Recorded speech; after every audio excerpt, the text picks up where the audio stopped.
What's going on, guys? Welcome back to the channel. This episode, we're back on the 454. In this episode, we're gonna be all over the place, but we are gonna be getting this truck closer to starting it up. We got a bunch of stuff to sort out. Andrew's gonna be working on the brake system, as well as sorting out some of the electrical. The ignition system parts, the rest of the Holley Hyperspark ignition parts, our ignition coil, and the CD box. We had mentioned last episode that we're gonna install them inside the truck for a nice clean look in the engine bay. So we have to find a mounting provision for that inside, as well as getting our wiring past the firewall. We've got a nice bulkhead from Earl's. It's gonna look real slick from the engine bay, and it's also gonna be completely functional. On the brake side of things, we have a Wilwood master cylinder that it's gonna actually utilize a manual cylinder instead of the brake booster. So we have to adapt the mounting position as well as the push rod for the master cylinder. So we're also gonna be doing some work on the firewall, cleaning up some more stuff. We're gonna be making some kind of patch panels to get rid of some of these holes. We're gonna be getting our Haymaker blower mounted, as well as doing some other stuff in the dashboard itself. So we have a new dash to put in. We got some new components to put in. We have a Rockford Fosgate system going in the truck. Part of the engine bay cleanup is gonna entail us getting all the old HVAC lines out. We're also gonna be taking out the stock AC unit and replacing it with a beautiful Restomod Haymaker. In order to do all that, we're gonna have to pull out this whole dash. We have a new dash to put in anyways, or not new, but newer. As you see, these things are all crusty. We also have a head unit to put in it, have some new switches to put in it. We're gonna be using all the factory AC vents. So I'm gonna go ahead and start taking all this whole dash out.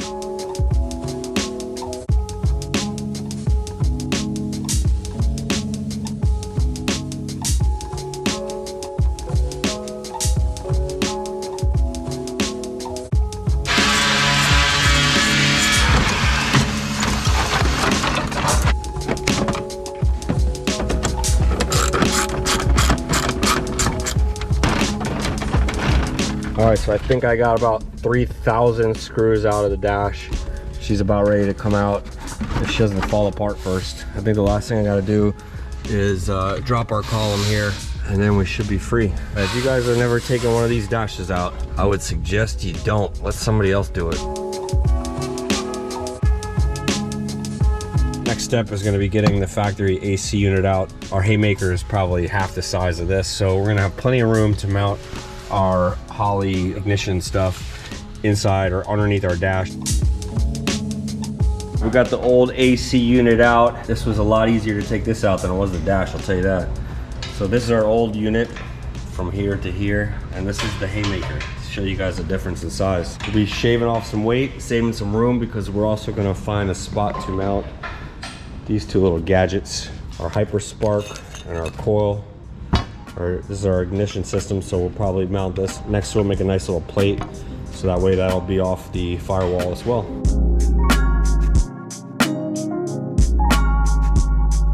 So I got my little template made up. This is gonna be the bracket section that's gonna mount to our blower. So this is gonna come off with a flange and get all welded onto this back plate. This back plate will have these two mounting points right here to our existing holes in our firewall.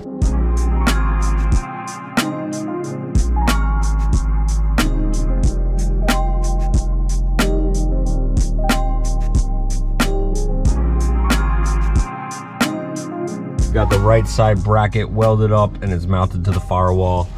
Now I'm gonna go ahead and just clamp my blower unit to the right side so I could get the left side figured out. That side should be pretty simple. So I'll be drilling one more hole down here in the firewall, making a simple little C-channel bracket.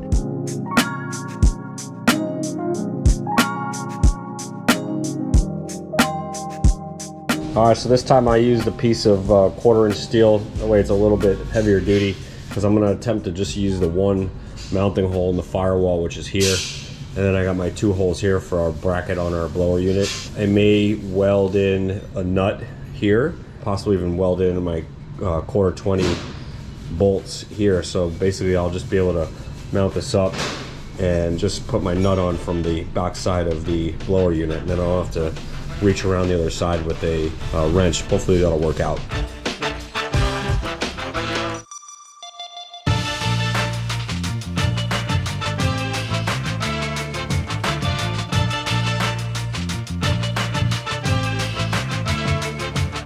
that wraps up the installation of the Restomod Haymaker unit.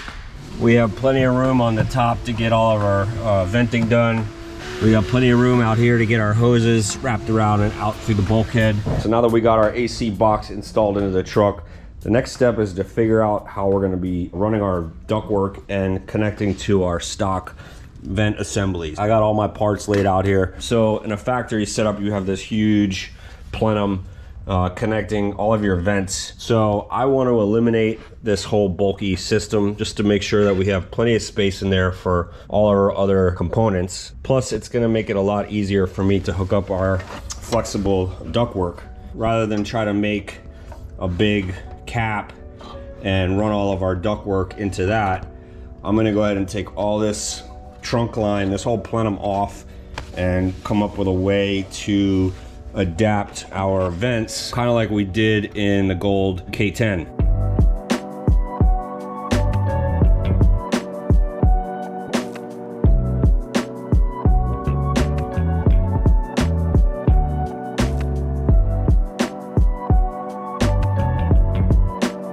All right, we got everything bent up. Gonna kind of like make sure everything fits right before we go well into it.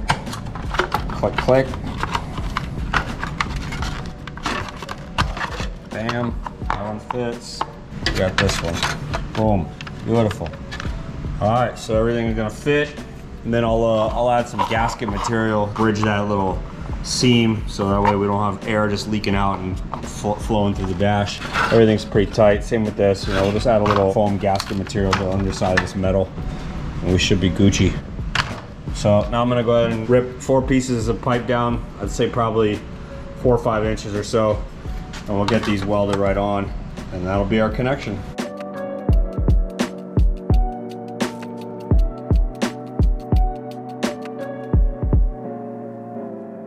While Mike is working on the vents, I want to take a minute to talk about this week's sponsor, Exter.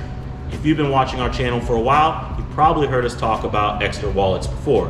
And that's because Exter does an amazing job of making wallets that not only sleek and sturdy, but super functional as well. And in this shop, we like a good mix of form and function.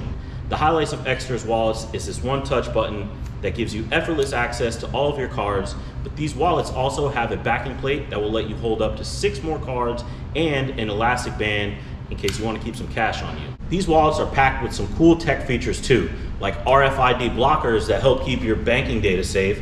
There's also an optional wallet tracker that helps you locate your lost wallet and even sets off an audible alert in case you can't find it when it gets lost in the couch cushions. And if that's a bit too futuristic for you, you can pick up their tool card to take its place instead. It features 5 different sizes of hex wrench, a phone stand, a flathead screwdriver, and a SIM card pin tool, box opener, bottle opener, and both metric and inch rulers. So if you're looking for the perfect wallet to take you anywhere and everywhere, then you need to head down to the description below this video, follow the link over to exter.com, and pick up one of these insane wallets. I already got mine, so I'm going to go get back to the 454.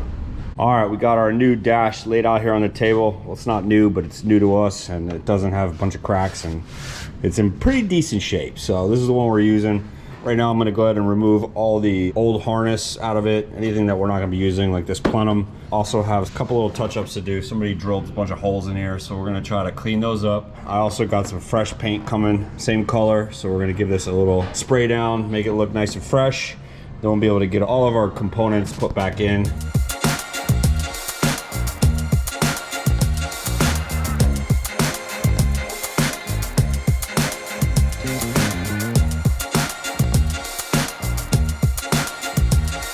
Now that we got all our dash parts painted, my next step is to figure out what we're gonna do with the old equalizer tape deck section here. I do need to add a panel either here or there for our new Restomod controls.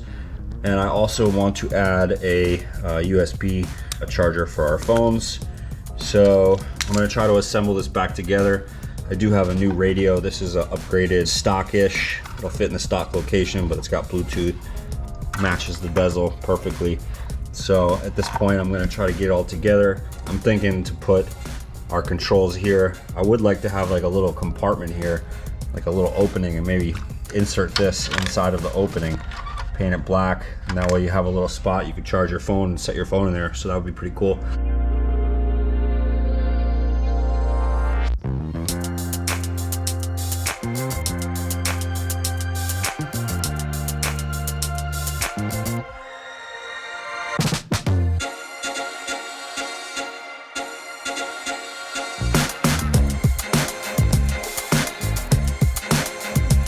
right, that's what we got, man. I think it's gonna look nice. I'm gonna go ahead and put these decals on here. I don't usually put them, but then you kind of end up forgetting what's what. Next step, got to get this thing inserted into our bezel. I think that looks pretty slick.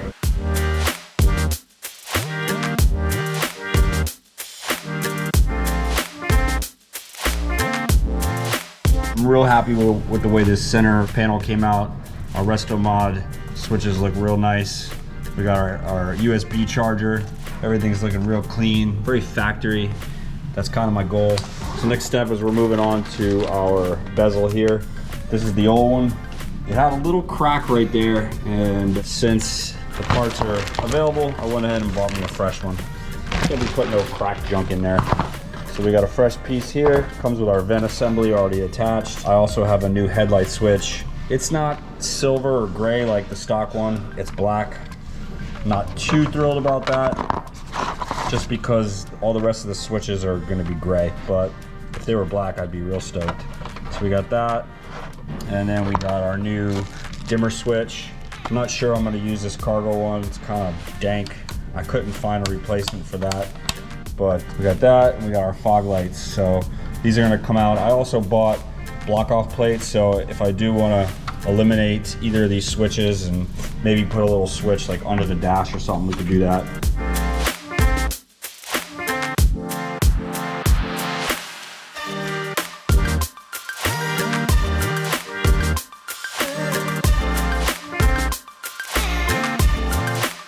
All right, now that we essentially got our cover piece or our trim, it's kind of our face for our cubby hole. What I'm gonna do is cut a 1/4 inch strip, let the inside fall out, and then I'll build my cubby hole. But this is the start of it. Now we're gonna take it over here and make sure she still fits in there nicely. Voila.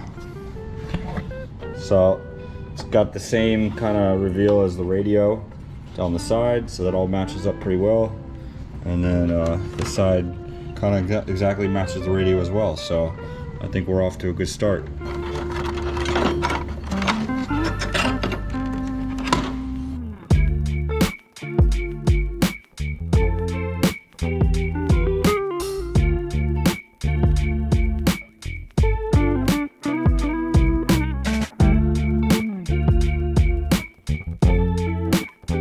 Little cubby hole here is starting to take some shape. Got the face all welded on, our cubby's welded in all the way around, nice and blended. Ideally, what we would do with this now is have it scanned and 3D printed out of some plastic material or something. There's nothing on the market like this. You can't buy this, so you know we had to make it. Came out decent. We do a little body work on this, make it look a little bit nicer. We're gonna just paint it a low gloss black. You know, now you can put your pens and your phone in there when you're driving around town. Stock AC control delete. I like it. Before we get the dash all reassembled, we need to jump back inside. We need to make provisions to mount the ignition stuff, so we're gonna hide it in this area over here. I'm gonna go ahead and pull my AC blower back off, and I'm gonna use this bracket here that we made for the blower that we're also going to use to attach a plate so we can mount all our ignition stuff. So I'm going to pull this off, use these 2 bolts here, and that should be plenty to support the weight of those things. It's not very heavy, so let's get it.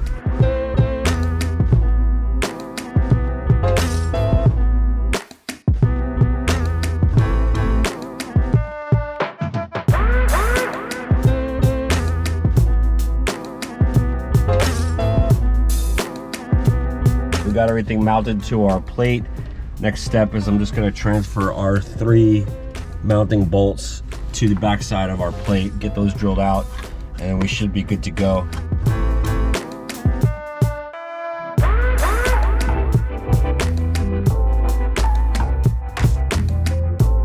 All right, so I just finished up thinning out the wiring harness. So now you can see what's left. So majority of this factory wiring that went through the bulkhead down here was all pretty much engine control stuff, transmission control, and now we're using a completely different EFI system, which is our Holley here. I ended up tearing into the harness that we had from Holley for the HyperSpark kit, so it powers the coil, powers the CD box, as well as the unit, the sniper itself, and also has the input from our distributor. I wanted to change some of the lengths of the wiring and also incorporate this directly into the harness that I changed so much. Also on the inside of the vehicle, I have to incorporate the Restomod AC electronics as well. Mikey built out a bunch of stuff in here, mounted this, mounted these, but didn't find somewhere to mount this.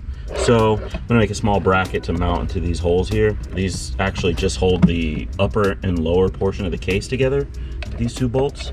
So just mount this guy right on the box, and then also finish off incorporating the Holley harness into the rest of the car.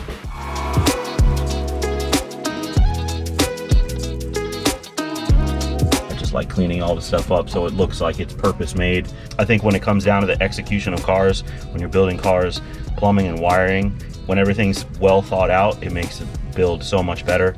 It's easier to go back and work on things, and it's way better looking aesthetically as well. So gonna finish doing some more wiring, mating everything from the inside to the outside. There's one last piece of electronics going in before we reinstall our dash. We have a electronically controlled transmission inside of this 1991 454ss truck. It is a 4L80. So originally this car had a powertrain control module, meaning one ECU that controlled the transmission and the engine. We have removed all of that, and we are using a Holley Sniper ECU, which only controls the engine portion of our powertrain. So with that being standalone, we have to get something to control our electronically shifted transmission. And what we've decided to go with is a Quick Shift 2. They actually make adaptation kits that work seamlessly with the Quick Shift 2 to be mated to your Sniper without having to splice any wiring. Basically what we have here is the Quick Shift box. It's a very small unit, super compact, really easy to mount somewhere. The single input for speed sense. Here is going to be the power and grounds for our range selector switch. That's going to indicate to the ECU when it's in park, reverse, neutral, or in a forward driven gear. Here we have the other large harness that's going to control all the shift solenoids in the valve body. You can see it has the stock style connector. And then here is basically the inputs for it. All this stuff is going to be grounded to our ECU. And this is really the only thing that it is going to be connected to the Sniper. So the transmission needs to know the amount of load that you're putting on it. So the way it figures that is with a TPS signal. And that's where we're going to tie in to the Holley EFI system. One thing that we do have to do before we start installing everything, the 94 and newer style cars have a different valve body harness than the one that's in the earlier models.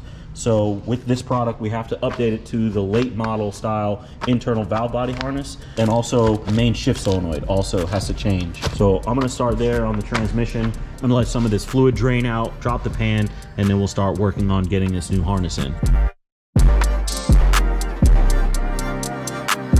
All right, pan's off. This thing is kind of drip drying. Our pan. As you can see, it's a very simple harness, not very much to it. There's only 4 solenoids in the whole thing, and then we have our main bulkhead. So we'll just pull this guy out from the, I believe it goes from the inside. Yeah, it does. Okay, that's about it. Next thing we have to do is change out our shift solenoid.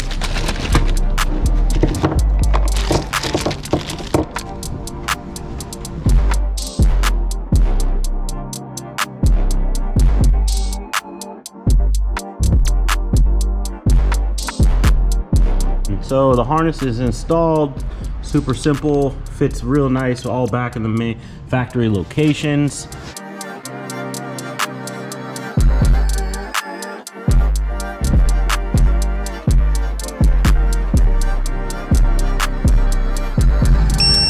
Got that transmission controller mounted underneath the truck, and I've started the wire harness routing up along the side of the transmission, up into the firewall, and the harness is just long enough to mount it with all of our other controllers. I'm gonna make a small bracket to mount over the top, probably just like this, be just like a bridge over the top of our capacitive discharge box.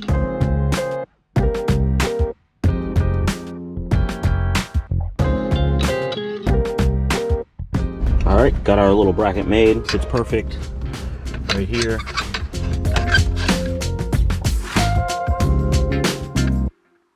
That sucker's in there. Now we can finish out all the wiring. Still have one more harness to connect here. That's gonna, as you can see, it's labeled vehicle, so that's gonna be the connections to the vehicle, powers, grounds, and TPS signal to the ECU. And our TSS, which is transmission speed sensor, that's also going to route the same way into the side of the transmission. And while I'm finishing up the wiring, Mikey's going to start plumbing the AC.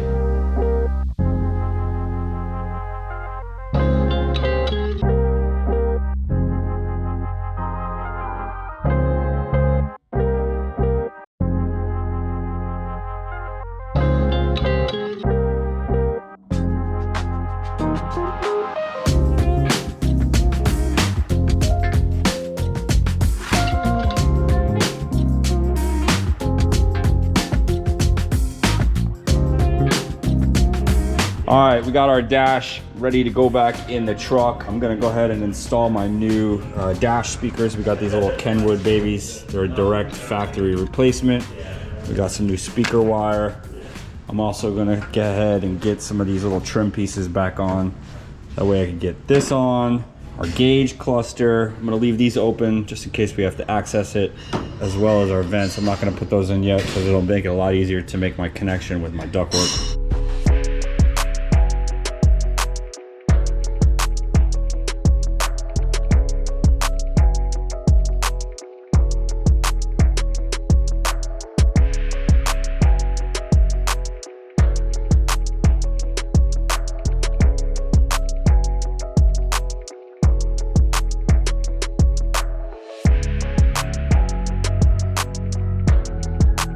So I got my AC ductwork hooked up to my center vents. I'm gonna go ahead and leave this panel installed. I'm not gonna put the glove compartment back together yet, because just so we're gonna be able to access anything in here while we're getting the system fired up, make sure it's all calibrated, we have access to our control. Andrew's got a few more wires to terminate. We got some under the dash lighting to put in. I still gotta do this vent over here. I'm gonna cut this back a little bit. It's a little long, and then I'll route that up and keep it nice and tidy like that. We still got to run power to our USB charger. We have to hook up our radio still. Like I said, I'm still gonna pull this out and paint it. I'm getting some custom paint made to match the rest of this panel here. We still got to finalize our connection to our gauge cluster, our headlights, and the dimmer over there. Get our fuse panel put in. Other than that, our interior is coming around real nice. I think the dash came out super sweet. Looks brand new if you ask me. Possibly gonna look for a little amp to sit behind the seat here. Nothing crazy, maybe like a little 10. Run 2 amps underneath our seats. We got our brand new dash speakers from Kenwood. These things should sound pretty good. Even though our interior is not 100% done, that is a wrap for this episode. We pumped out a whole bunch of work this week. Next week, we got a bunch of work also. We're gonna be getting a full Mishimoto radiator with our dual fans. Andrew's gonna be running all of our brake lines to our Wilwood master cylinder. We're gonna be doing some work on our headers and a full custom 3-inch stainless exhaust. Hopefully we're gonna get this fired up next week, but don't hold me to that because I don't wanna be a liar, man. So thanks for watching, thanks for subscribing, thanks for liking. We'll see you guys on the next one. Peace.